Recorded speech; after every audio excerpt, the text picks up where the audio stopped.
Hi, I'm Finn, and today I wanted to talk about you. That's right, this one's all about you. Sit back, relax, enjoy the view, flip focus, it's all about you. Tear through the walls of meta, the author might have met the main character, was creasing pages, cruising their performance, practice patience, change pace for peripheral focus, infatuated pardon not for the fraud, but for the protagonist, protected precariously on the verge of fictitious fallacy, a new pseudonym set forth involving not solving traumas and seeping sewed questions of shifting facts of prescription from perceptions of artificial anecdotes and half-baked stories, summarizing centuries of moments made to change and renew years of life, begging the same basic question, what about you? But just who's that you? Pretty, perfect, persuasive, potentially Aphrodite, kind, caring, hardly daring, except for the friends that you made up. Join Hufflepuff. Oh, you're unique? Don't worry, they'll find a flag for you real soon. There's plenty of boxes to check, some old, some new. Put the scribble on the closest digestible you. Welcome to a video essay about you. Okay, finally, got it.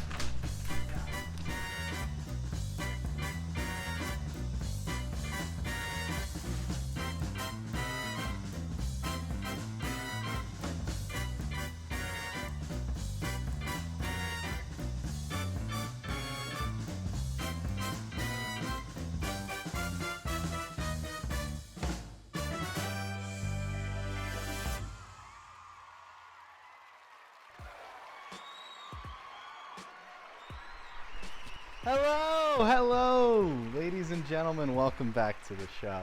I'm Finn, your host, and today we're going to be talking about you. In this video, what I really wanted to focus on was the prescription of identity in different media. I'll take Harry Potter for 500. Basically, what I want to look at here is how identities shift and meld based on the labels given to them. At the beginning of the first Harry Potter book, right when Act 2 picks up, Harry is sorted into one of 4 houses. He ends up getting Gryffindor, but how do we know that was the right choice? How do we know he was really the brave one? Later, it's actually revealed that he was supposed to be put in Slytherin, but the Sorting Hat heard him, kind of read his mind, and decided no, Gryffindor would be better because he didn't want to be in Slytherin. But this raises a lot of questions. This isn't just a little decision. This affects them for their entire stay at Hogwarts. It determines what teachers like them, the people they'll be around, the people they'll most likely become, and some of the classes that they have access to. It is a game changer for a lot of the course of their lives, because a lot of people, a lot of wizards leaving this school will base their lives off the path that they were in Hogwarts. A lot of Ravenclaws will go in academics, and Harry shows us that a lot of Gryffindors will become cops. So this decision seems pretty important. How is that decided? How is it determined that they would be put in this house? Well, like I said, this random hat just decides it. This old, weird hat sits on your head for a couple minutes and goes, Slytherin.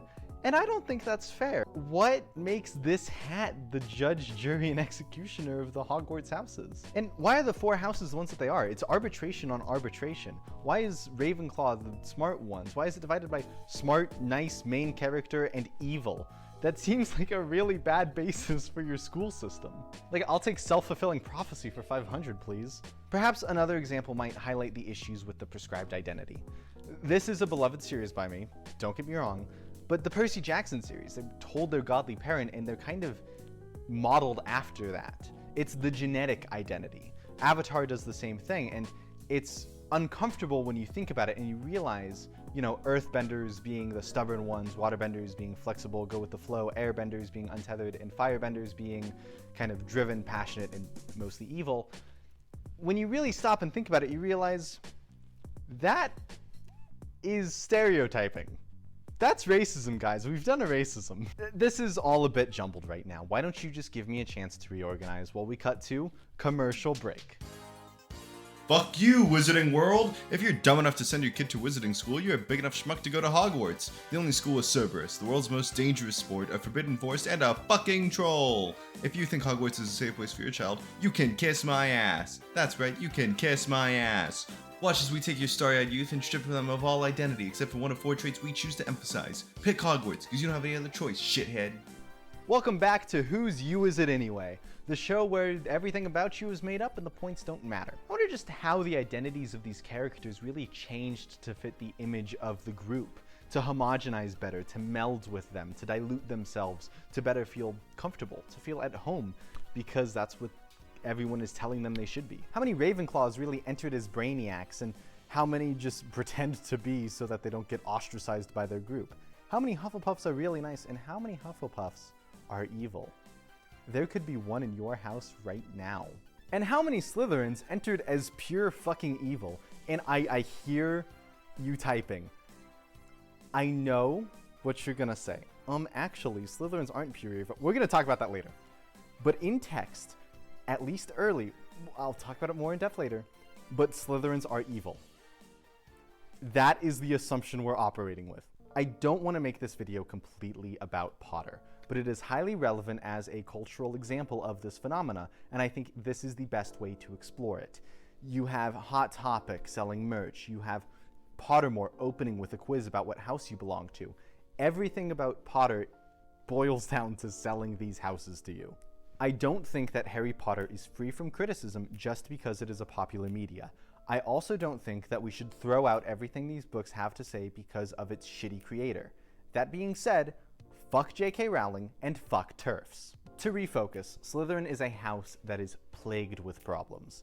Most of the Hogwarts alumni that we know of that graduated from Slytherin ended up supporting Voldemort in the war, which that's a little problematic. One of the main features of the house is their racism, their pure bloodness. And if you look at the list of Slytherin traits, you'll find that it's cunning, ambition, self-preservation, and fraternity, which are just other ways of saying backstabbing, willing to do evil, self-centered, and cult-like. For fuck's sake, this is their dorm. There are skulls in here. Who put skulls on the mantle for these 11-year-olds? This, like, literally reads like the Hans Are We the Bad Guys skit. Like, it is amazing that a single Slytherin has turned out anything other than pure evil. It is amazing that Draco doesn't, like, fucking curb stomp babies. They have this obsession with purity and this distrust of outsiders that comes from this echo chamber that they have built around themselves, because they literally live in the chambers. Their parents, their grandparents, everyone they know who is a Slytherin is pureblood, and it is reinventing this belief that you have the best house. Sorry, there was a motorcycle. It's over there now. You have the best house, and you're all of pure blood. So what does that mean about the best people? Let's say that J.K. Rowling did all of this on purpose. Let's say she's a very clever writer who wanted to show the harm of echo chambers, how racism starts in the belief in the purity of blood, and how trauma can spread from parent to child. Let's say she was a competent writer who was going to tell this message of how harmful the idea of the prescribed identity is. Well, that's not the case at all. In the very last book, in the very last movie, the Battle of Hogwarts happens. The Battle of Hogwarts is a major event in terms of the Wizarding World War, because that's when Voldemort reaches his demise. And you want to know something interesting? Of the student body, all 4 of the houses had people of age to participate in the battle. Only one house completely sat out. Do you want to guess who that was? Slytherin did not participate in the Battle of Hogwarts. They decided that the stronger one should win, and that's okay. Actually, I take that back. Slytherin did participate in the Battle of Hogwarts. Several Slytherins, in fact, participated on Voldemort's side.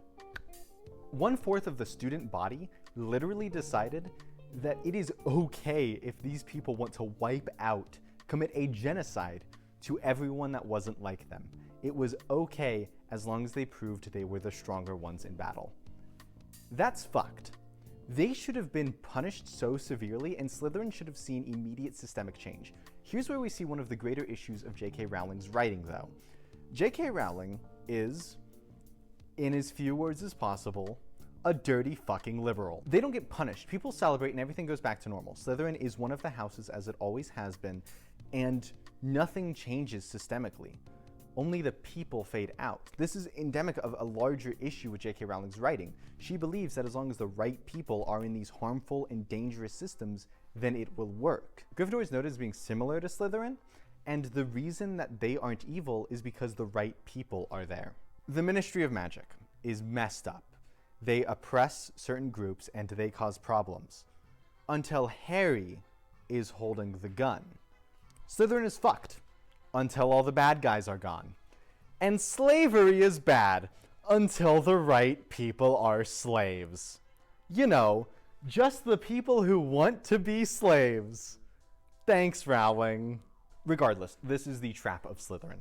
People go in as bright-eyed, innocent, and young, and very susceptible to peer pressure. They enter these literal echo chambers and are told who they should be by their parents, by the people around them, and they slowly meld to change their identity to fit that. Instead of getting rid of Slytherin, J.K. Rowling chooses to keep it in to show that as long as you're a good person, you will not be affected by these labels. But that's not true. Anyone could fall for this. We see Draco constantly struggling with this, despite the fact that he's supposed to be one of the good ones. Now for a more direct example. I want to talk about the Magnus Archives. The Magnus Archives is a podcast distributed by Rusty Quill and licensed under Creative Commons Non-Attribution Share Alike 4.0 International License. This episode was written into... Sorry, I don't know what happened there. Seriously though, in the Magnus Archives, there are these things called Smirks 14. There are these 14 evil entities who feed on fear. How they do this is they take normal people, and when they have little hints of that fear, or little hints of the traits associated with causing that fear, they start working through them. They become avatars for those entities. Take John, for example. John starts off as an archivist. He is curious about the world. He wants to learn the truth about things. And so the eye uses this to work through him. He gets more power. He can start drawing answers from people. He can see more, but as he does, he loses himself. It becomes a battle between his identity and the identity that the eye prefers, the satiation it needs. By calling him an avatar of the eye, it is no longer about John's morals, it is about feeding the monster, keeping the machine running. Not only does this happen to John, but Tim, Elias, Melanie, other women, I swear I'm not misogynistic. Sasha and Daisy, those two. Characters that should be more than they are pushed against the grindstone and slowly turned into nothing more than their label. Avatar of Eye, Avatar of the Spiral, Avatar of the Dark, Avatar of the Sky, of the fucking Vast, that's the word. Sorry, I'm all over the place with this section. And there is some comfort in that. When you are around other Slytherin, when you are around other entities, you lose yourself to that. You don't have to answer for your actions anymore. It fades away as a sense of community and a sense of being part of something bigger fades in. Slytherins can't question their house because that's everything to them. Those are the people they know, their parents, their identity. Everything around them has been founded by that. Questioning the goodness of Slytherin is questioning everything. They have made that label exclusively them, and that is what happens in the Magnus Archives. These fears try to make these people exclusively that label so that they can become exactly what they need them to be, ignoring all that gross human stuff that they are. Except for the flesh, they really like that gross human stuff. But hey, sometimes it's not as arbitrary, and sometimes we don't wait this long to get the labels. Sometimes, as Slytherins would like you to believe, it really is in your blood. Let's talk about the genetic identity after these commercial breaks. So, your child got eaten, maimed, murdered, or otherwise damaged at Hogwarts. We'd like to express our deepest condolences. However, hopefully your trust has eroded enough for you to reconsider your next class-based location to send your youth to next time one comes of age. Try Camp Half-Blood, where we're committed to preparing your half-breed child for everything that waits for them in the outside world, except college or any suitable work and school experience. Warning. Camp Half-Blood is not liable for any damages, decapitations, debilitation, or other harm that comes upon campers during this day. If your loved one has been somehow injured during your tenure, shut up, you baby. The next prescription of identity is not Maybelline, but when you're born with it. I'm gonna start by looking at the Percy Jackson books for this example, but I want to state very clearly, I love these books so much. I love the Heroes of Olympus series, I love the Percy Jackson series, they're very near and dear to my heart, and I would not be the person I am without them. That being said, I will be analyzing these under a critical lens to better understand this certain phenomena. I am not trying to rag on Rick Riordan. I think he does everything a lot better than J.K. Rowling, and I think these books are very good. And for their purposes, it serves its role in the narrative very well. That being said, it has a huge problem with the genetic identity. The first time we actually see this manifest is as early as when Percy Jackson first makes it to Camp Half-Blood. Automatically, he sees everyone sorted into these cabins based on their godly parents. So this kind of already sets something off, because if you think about it, they are being put in echo chambers as quick as they can be. They're being told this is their father, or this is their mother, this is what they're like, and this is naturally what you must be like. Think about the Aries kids. They took a bunch of kids who they presumed to be violent, locked them all in a room together, and said go nuts. You can see how they might get a little more violent over time. Those little traits might compound on top of each other until it becomes their personality. But we don't really see too many exceptions of this in the text. We really just see Frank and Piper, who, despite being outsiders from their groups, their arcs are kind of about learning to embrace those parts of their identity in different ways. So even then, it's working under the assumption that you are in some way like your parents. You are Aphrodite's kid. You are Rome's kid. It is that built-in assumption. I meant Rome as in he's of Camp Jupiter and they're more violent. So not looking at the nature versus nurture argument, you can just look at this as excuses. Clarice isn't a bully because she needs to work on herself or because she has issues. She's a bully because she's Ares' kid. What do you expect? She always has that fallback of genealogy and the people around her who assure her that that's fine, that's just how they're supposed to be. They're Aries kids. Extending the idea of stereotypes and who you become and how your identity manifests, let's look at the Hermes cabin. The Hermes cabin is very interesting to look at for this because they are all over the place. The Hermes cabin is absolutely filled constantly and with always more on the way because they take in everyone who doesn't have a cabin there. Every god's kid who doesn't have a cabin elsewhere, or everyone who hasn't been claimed by their god yet. So these are all just people who don't really have an identity like everyone else does. They just feel half-blood. They don't feel like everyone else who has these specific labels they can give themselves and these identities to chase after. Even those of the smaller gods don't really have people to associate with other than maybe one or two other campers. You don't have a sense of community which other people gain. So sure, identity like this can give you a sense of community and can give you a sense of belonging, but only if your parent is a bit of a slut. Another example that might come a bit out of left field is actually Avatar: The Last Airbender. I think this is really interesting to look at because Earthbenders are presented as very stubborn, Airbenders untethered, Waterbenders flexible, and Firebenders passionate. It's kind of their assumed parts of their identity. But not just them, it extends far outside of just the Benders. Every one of these nations is considered to have these personality traits, and I think if you just think about it for a second, you'll figure nature versus nurture again. It's where they grew up. These people are like this because years and years of being these people on this land. Earthbenders are more stubborn because that way and that way are 1,000 miles to the closest water source.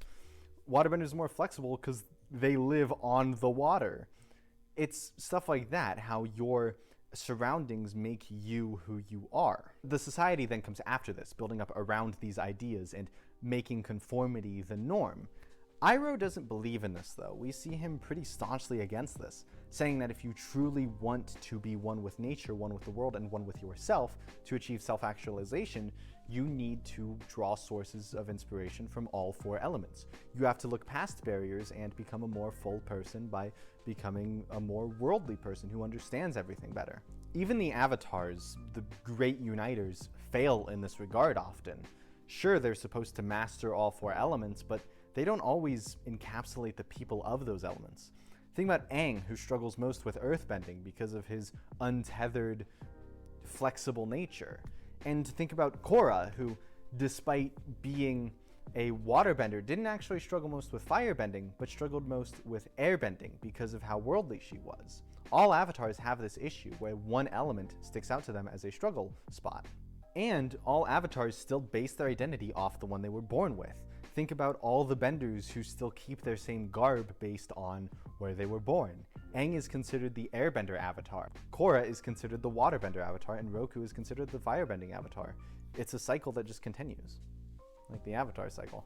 Speaking of these racial-based labels and stereotypes, I want to take another weird shot-in-the-dark example here and talk about Dungeons and Dragons. In Dungeons and Dragons, I don't believe it's this way anymore. I hope it's not this way anymore. Certain races are given alignments off the bat, which is automatically a bit weird, but it gets weirder when you see that elves are automatically assumed to be some form of good.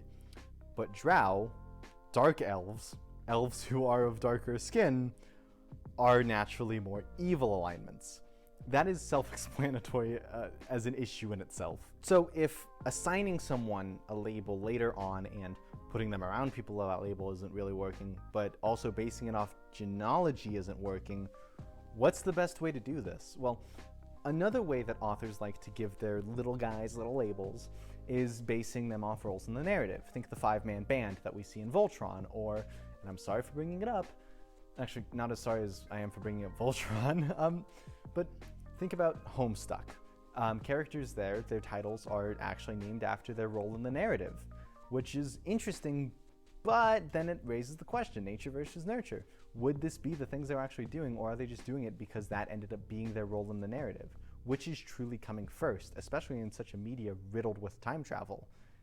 That is just more confusing and diluting my point even more, I'm sorry. Basically, what I'm trying to get at is that these people, they draw a line in the sand where it ends and they begin, but then the tide rolls in, so God damn it, that's Will Wood. So, you want to be a Slytherin. The morally ambiguous snakes and their cool aesthetic really does it for you for some reason. But you're not racist. That's kind of messed up. You don't want to be the wizard racists. So what do? Well, you make shit up. We've talked about how people can change themselves around their label, but not how people change that label to fit them. Not how the fandom shifts things just so that they can belong somewhere. So welcome to Fandom Feud. I want to talk about J.K. Rowling again. One of my favorite examples of just how much the fandom in post-text did for Slytherin comes from J.K. Rowling gaslighting herself into believing that something happened that literally didn't. It is insane to me that this was said. Anyway, here's a bit from an interview with J.K. Rowling in which she lies to you. A part of the final battle that made me smile was Slughorn galloping back with Slytherins. Yes! But they'd gone off to get reinforcements first, you know what I'm saying? So, yes, they came back to fight. So, I mean, I'm sure many people would say, well, that's common sense, isn't it? Isn't that smart to get out, get more people and come back with them? There's never any mention of that in books nor film. That is literally something she made up on the spot to make Slytherin seem more nuanced and dynamic than they ever were. Because after the stories started coming out, people really identified with Slytherin in a way that they probably weren't supposed to. So J.K. Rowling, wanting to appear more nuanced, decides to go back and retcon little things to make Slytherin seem more accessible. Well, the fandom eagerly accepted that, because the snarky people in the fandom, the sarcastic ones, they wanted somewhere to belong. And when they didn't feel at home in Gryffindor, didn't feel at home in Hufflepuff, and didn't feel quite right at Ravenclaw, they just had to make up a new house, because Slytherin, the racist house, wasn't doing it for them. So we changed the definition of Slytherin, made it unrecognizable, something that's not only sympathetic, but relatable. I actually stumbled upon this quote in the forums, which I find to be very telling. Well, that sucks. I mean, there's a stigma that Slytherins are baddies, which is obviously not true, but I was hoping that due to the few gray areas of the Battle of Hogwarts, there would have been at least some students who proved you can be cunning, resourceful, and a bit sneaky and still be a good guy. People genuinely do want to relate to these characters. They want the houses to be more fleshed out, and they want a label to give themselves. So they twist the meta of the narrative. They try to make themselves believe things that weren't actually in the text because it's more comforting. You can wrap identity around yourself like a blanket and find community in it. And a lot of times that can be a good thing until you start losing yourself to that identity. You want to know why this episode is themed like a game show, why I did all this work, why it's all about you? Because of fandom. It's not just these characters who so desperately crave these labels and want to be told who they are and want to find an identity that somehow relates to that. It's us.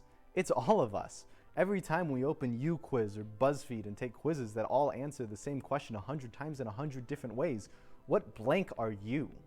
Who's your godly parent? Hogwarts house, class pact, fear avatar, what bending style are you?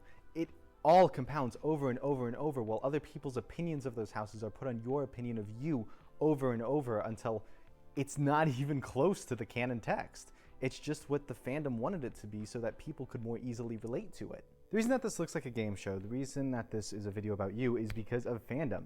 It's because of how we changed the definition of all these things, how we shift these labels to better fit us, because it gives us a sense of community. When we can take things and shift them, move them, and wrap ourselves in them like a blanket, we are in some way participating in the story. We're participating in that narrative, and it's comforting.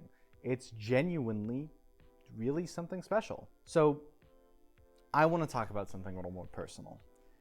And it's past you quizzes, past fandom, past us changing labels in that way, and it is something that genuinely fully affects a lot of people. The LGBT community.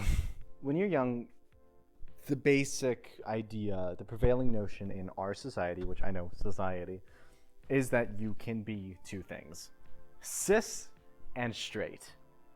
And a lot of us don't really conform to that. We don't feel like that's what's right for us. And as we grow up, we start to learn more about other identities, start to learn more about other people. We find other spaces and we find other queer people. And in these, we find identity. I am quite obviously no stranger to this. I wear these flags for a reason. I wear these flags because it's a way of telling the world that this is me. This is who I am on my terms. But there's still boxes we put ourselves in, and there's a mile-long list of caveats that come with them, unfortunately. When I say I'm bisexual, there are certain identities that I need to follow, or certain things that I need to check off in boxes in order to fully justify that. People will ask, oh, well, have you dated as many women as you have men? Have you had sex with someone of the same gender or of opposite gender? And this isn't what I've experienced personally, but I have heard people be talked down from going to pride events because they were bisexuals in straight passing relationships, which is so dumb. And then people try to tell me how I should interact with my label. If I like non-binary people and trans people, then I'm actually pansexual and don't know what I'm talking about. Or I'm not androgynous enough for them, or I'm not queer enough for them, or I'm not cis enough for them, or I'm not straight enough for them. And it's just so much. Living and existing in queer spaces often ends up as a full performance.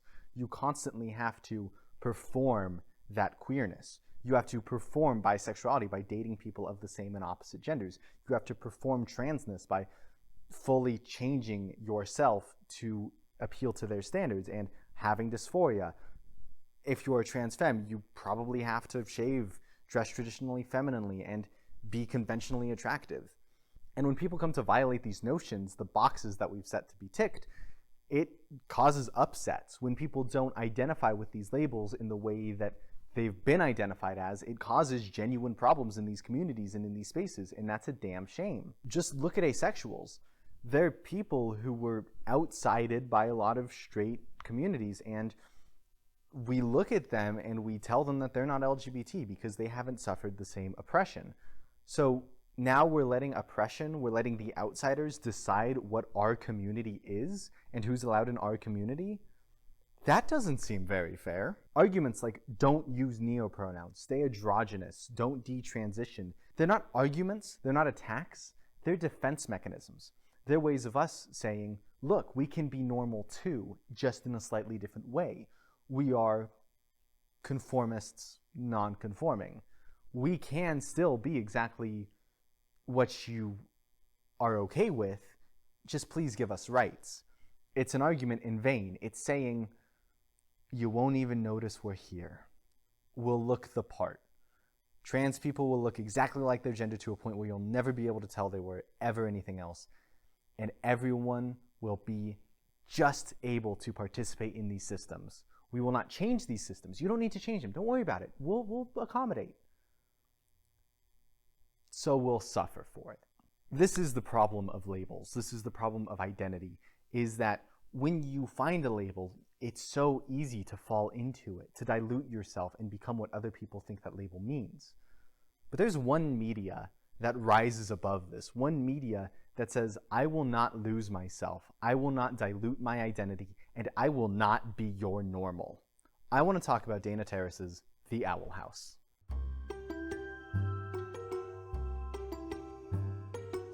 "4,600 words into this video essay, and we are finally talking about The Owl House. The name of the video essay, I know, impressive. Dana Terrace's Owl House follows the main character, Luz, as things aren't going well for her in school. She's very different from other people. She's obviously neurodivergent in some way, and she struggles to be the same as the other students. To remedy this, her mother is deciding to send her to a camp where they are going to make her more normal, which is very obviously allegorical for conversion camps and therapy in that way. In the meta-narrative of the media, it is not just allegorical for neurodivergence and the issues they struggle with, but also the issues of the LGBT people and how they struggle in normal society. And so Luz follows this owl, creatively named Owlbert, into the Owl House, the world of the demon realm, where everything is different. This can be viewed as crossing over to queer or neurodivergent spaces. Suddenly, everything is different for her. Everything is so much better. She's around people who seem to understand her a lot more. She sees magic, and the world is so much more wonderful again. She can fully experience everything with a slight caveat. Being so new to this realm, her body hasn't evolved right. She doesn't have the same genes, so she can't do magic. With a bit of creativity and a bit of luck, she manages to discover glyphs, which allow her to do magic and participate in society just as the rest of everyone else does. So she starts going to magic school, she's learning magic, she's fully living out a place that accepts her more truly than anywhere in the real world did. Except one major caveat. The woman she's staying with, Ida the Owl Lady, voted this month's top MILF, is on the run from demon police. She's a wild magic user, a wild witch, the arcane anarchist, the suspicious sorcerer. I'm gonna stop there. She doesn't subscribe to one of the covens. There are 10 covens, all pretty self-explanatory except Abomination, which are these funky goo guys. But basically it limits the amount of magic you can use. You can only use magic related to that coven. It's a way of controlling people. It's a way of giving everyone labels, and Luz does not like this. She doesn't like being told that she's going to be limited to just one type of magic, and it upsets her very much, so she prefers staying with Ida. Because Ida also loves living wild and free, living unquestioned when she changes her identity or when she tends to prefer another type of anything. Ida prefers the fluidity of it, the ability to experience everything, and so does Luz. So they fit together pretty well. So the series mostly follows Luz and Ida as they fight against Emperor Belos. Emperor Belos is kind of the big bad of the show. He is a human who entered the demon realm who kind of dictates everything. He made the coven system. He's the reason for the coven sigils and the limited magic. And it's kind of confusing why he does it. We're not 100% sure. It looks like it's so that he can fucking kill everybody, which is fun. But he really hates wild magic, and he manages to get away with this by saying that the Titan said so, which is this century-old dead corpse that they live in. And it's kind of like, maybe we shouldn't just listen to what other people say. Some really old things said ages ago. This is about religion, by the way. But also people like to say, oh, well, it's how it's always been. Just because it's how it's always been is not ever a good excuse for anything. Emperor Belos can inflict this coven system on all these people because their parents had to endure it. Everyone else has to endure it. So why should we be any different? We're not special. This is about student loans, by the way. But it's just so much compacted over and over, and it really makes you wonder, why does Belos hate these people so much? And then you remember, Belos is a human, not a witch. Belos is not part of this community. He doesn't want things to be good for them. Emperor Belos is the outsider, the oppressor, the life that Luz tried so desperately to escape, come after her. When she escaped into this world of freedom and newfound experiences, she thought it would be that way forever. She'd be able to keep experimenting, learn more about the world, and not be confined to the way she was. But then this outside influence tells her that's not true. She needs to find a box. She needs to find a label because that's how everyone else does it. And in an attempt to appease this outsider, all the other witches agree. We have coven heads, we have covens. And speaking of covens, there's one notable exception to this labeling rule. The Emperor's Coven. They can still do magic from all of the other 9 covens. Isn't that a bit conspicuous? That despite all these rules being set for the other ones, the policing system doesn't have to follow said rules? Kind of seems like another set of police that I know of. Ayo. And this obviously isn't fair. Emperor Belos getting to make these rules for these people who he's not even truly a part of, everyone trying to conform to this image that he wants them to be. That's what we're doing, guys. Every time we try to fit these labels better, every time we change ourselves to better fit the labels, that's what we're doing. Every flag we fly that isn't truly ours, that's how this happens. So we have to make these flags ours. Luz is a character who says that it's not enough to work within these systems. She tried. When she did work within the systems, do everything right, even push the bounds just a little, she was barely successful. She managed to get the coven systems to switch over to multi-track, meaning people could try one or more covens before settling on one. But that doesn't fix anything. They're still going to have to pick a coven, right? That's awful. That they're just getting the chance to taste more freedom just to lose it all anyway. And Bellows doesn't like this. He disagrees. The covens don't like this at all. And it gets stopped by the time of the eclipse, by the time everything comes down. It's not fair to any of these people that they should have to be this way, that they should lose access to so much of their personality and who they could be just because this outsider wants them to. Luz, by the end of the series, no longer wants to work within these systems. She knows that sometimes you have to hurl magic, draw glyphs, and sometimes you have to throw rocks, motherfucker. She's a character who I think we should all try to be a bit more like. A character who is herself and is unapologetic for that and will never let anyone else define her for her. I guess that's the thesis. I am Finn. I have a lot of labels, and I've had a lot more in the past. I've been 100 different people. I've had 100 different flags, and I've associated with thing after thing after thing, fandom after fandom. I was a Gryffindor, now I'm a Hufflepuff. I'm thinking maybe, hell, I'm a Slytherin. I don't know. I wish that my godly parent was Poseidon, but as I grow up, I think maybe I'm more of a Aphrodite. I don't know. My Magnus archive fear right now is the Eye, but I also am most scared of the Vast. It's so much. I used to think I was an Earthbender. Now I think I'm more of a Firebender. Should I just keep calling myself that old label? Should I try to change myself to fit what that U-Quiz told me I was? Or should I just be me? I will never stop at these flags. I will never just be bisexual. I will never just be non-binary. I will never just be any of this. I will always be so much more. You never have to worry about being enough for your identity because you are always so much more than that label could ever encapsulate. When I change, I will change as I see fit. I don't care if I'm not androgynous enough for you. I don't care if I'm not straight enough for you. I don't care if I'm not feminine enough, masculine enough, cis enough, trans enough. I don't give a shit because I'm me. So whatever label I want to use, I'm going to use it. And if you don't want to respect that, that's your fucking problem. Don't you dare feel ashamed for changing pronouns, for switching flags, getting a new label, for detransitioning or transitioning, or not being trans enough, or not being gay enough, or not being queer enough in any way.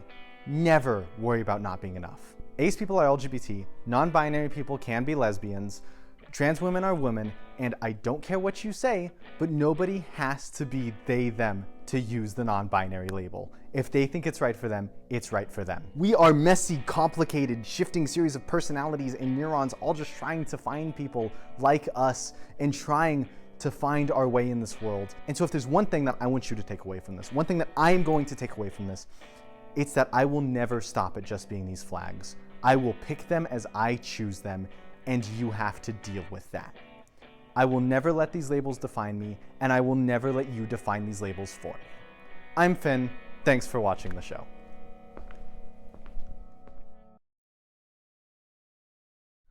So we got a little personal there, didn't we? I had a lot to say for that, but this was the highest level of production I've ever had for the show, and I hope you enjoyed. I really want to do more stuff like this in the future. Subscribing and sharing the video helps so much. Post it on socials, please. Do whatever you want. And yeah, never stop at just being a label. I'll see you guys next time, hopefully soon. These videos take a lot longer to make, and I was already really bad at uploading consistently. See you when I see ya. Good night.